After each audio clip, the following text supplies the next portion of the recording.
Welcome back to Geared Up Windows YouTube channel.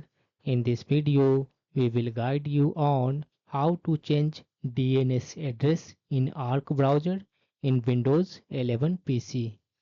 DNS plays a crucial role in connecting your browser to the internet efficiently.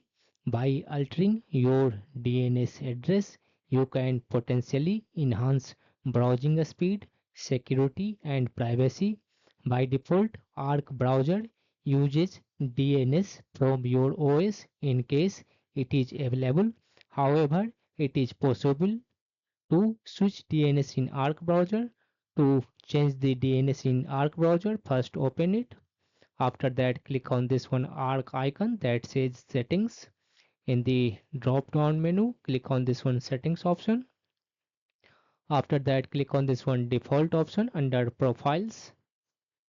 Now click on this one arrow button beside this one advanced search settings. Now you need to select this one privacy and security in the left sidebar. On the right, click on this one security option.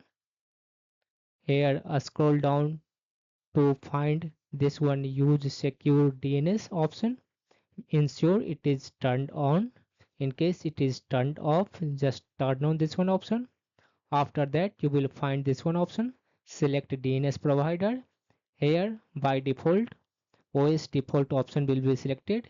You can add a custom DNS service provider, or you can choose Cloudflare, Google Public DNS, Clean Browsing Family Filter, Next DNS, and Open DNS. You can choose any one of from this one available option, or you can add custom DNS also. After selecting a DNS, just close this one setting window and you can continue browsing the internet. That's all about this video. Bye.